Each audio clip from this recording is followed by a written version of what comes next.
लोगोफोर मोनसे जाथाय नुनो मोनदों आरो बे जाथाया जाबाय हेकिंजों लोब्बा गोनां आरो बबे चेनेलखौ हेकिं खालामदों बेखौ गोबाङानो मिथिखाबाय जानांगौ आं दासो मिथिदों स' हेकिंआ आथिखालनि जुगाव जोबोर गिनो गोनां जानानै फैदों स' नोंथाङा जोबोर खस्थ' खालामगोन जोबोर खस्थ' खालामनायनि उनाव बेनि जि लाब बै लाबखौ गुबुना सायावनो ग्लब मन'गोन आरो बेनो जाबाय मोनसे हेकिं बेबायदि हेकिं खालामनानै सोरनिबा खस्थ' जोबोर खस्थ' हार्ड लेबारजों जि सोरजिनाय बा आरजिनाय बेखौ गुबुना ग्लब मन'होयो सायावनो बेबायदि जाथाय आथिखालाव गोबां जानायखौ जों नुनो मोनो आथिखालाव हेकिंआ ओरैबायदि बांदों बेखौ बुंनानै फोजोबनो हाया बड'लेण्ड रादाब जि पर्टेल बे पर्टेला हेक जानायखौ नोंथांमोना थारैनो नुदों जानांगौ आरो जेब्ला नोंथांमोना बड'लेण्ड रादाब होनना लिरगोन अब्लाना मोनसे लिरनाय फैयो मोनसे चेनेलनि नाम फैयो बे जाहैबाय मा कार्डान' फाउन्डेसन बेबायदि नोंथांमोना नुगोन थारैनो कार्डान' फाउन्डेसन आरो बिनि गासैबो भिडिअ'आ बड'लेण्ड रादाबनि मोनफा मोननै गावसोरनिबो गोदान भिडिअ होदों बै सुबुङा जाय हेक खालामदों आरो लोगोसे माने सेकेन्ड समनि गेजेरावनो गोदान गुसुं भिडिअ माने आपल'ड खालामगासिनो थादों काट खालाम जानो हागौ आरो बेबायदिनो गुबुननिफ्राय हेक खालामनानै बेबायदि भिडिअ आपल'ड खालामनायखौ नुनो मोनदों स' कार्डान' फाउन्डेसन बेबायदि फैयो बड'लेण्ड रादाब लिरोबा जाखांफुनाय मोनसे चेनेलमोन बेयो इउटिउब चेनेलमोन फेसबुकबो दंमोन बिसोरहा स' जाखांफुनाय बे जि बड'लेण्ड रादाब चेनेल बा पर्टेल निउज पर्टेल बिसोरनि अबस्थाया जोबोद दुखुनांथाव दा बिथांमोना जोबोद खस्थ'जों बे चेनेलखौ दैखांदों बेवहाय माखासे सुबुंनि रजि रति थांना थानायनि राहा बेजों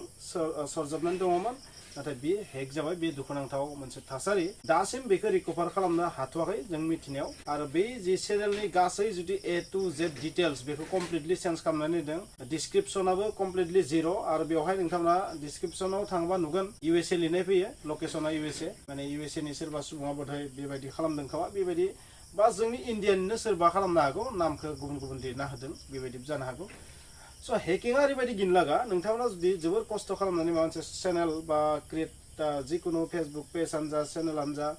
जिखुनु आरो जा क्रिएट खालामदों नोंथांमोना बेयो सेकेन्ड समनि गेजेरावनो बरबाद जानो हागौ बेनिखायनो नोंथांमोना अरायबो हुसियार थानाया मोजां अरायबो पासवर्डखौ चेन्ज खालामनाया दरकार बा गुबुन रोखोमै गावनि जि सेफटि मेजार बेखौ पालन खालामनाया दरकार नङाबा नोंथाङाबो हेक जानो हागौ माने जों मा जायो चेनेलखौ बानायबाय बिनि उनाव जेबो बिसार लाया जोंहाय मा जाना दोङो पुराना जि पासवर्डफोर बेफोरखौ जों चेन्ज खालामफ्लाङा माब्लाबा गावनि गोरोन्थियावबो हेक जायो बेखायनो बेबायदि गोबां रोखोमै जों गोरोन्थि मावो जायनि जाहोनाव चेनेला हेक जायो आरो बड'लेण्ड रादाबाबो जानो हागौ बेबायदिनो हेक जादों खोमा सोरनिबा फिसा गोरोन्थिनि थाखाय बे जानो हागौ नङाबा डाइरेक्ट हेक खालामनायाबो एसेबां गोरलै नङा नाथाय हेक खालामनाया एसेबां हार्डबो नङा बुंनो थाङोबा गोबां बेबायदि हेकार्स दङ जाय माने जेराव गोबां रां फैयो गोबां आर्निं जायो बैफोरखौ मा खालामो टारगेट खालामो आरो बेबायदिनो गेदेर इउटिउबारफोरनि चेनेला माब्लाबा बेबायदि हेक जानायखौ जोङो सम नुबोगासिनो थादों स' नोंथांमोनाबो हेकारनिफ्राय अरायबो हुसियार जानाया मोजां जुदि नोंथांनि जोबोर गिदिर चेनेल जेराव लाख आर्निं जायो बेवहाय जुदि खनसे हेक जायोबा बेयो जोबोद दुखुनांथाव जानानै फैयो स' नोंथांमोना बेनिफ्राय अरायबो हुसियार थानाया मोजां आरो फ्रेन्ड्स नोंथांमोना नुगासिनो थादों आथिखालाव इलेक्सन जोबनायनि उनाव जि बर' पलिटिक्स बेवहाय नोंथांमोना माखासे माखासे सुबुङा स्रि स्राय जाना थानायखौ नुनो मोनदों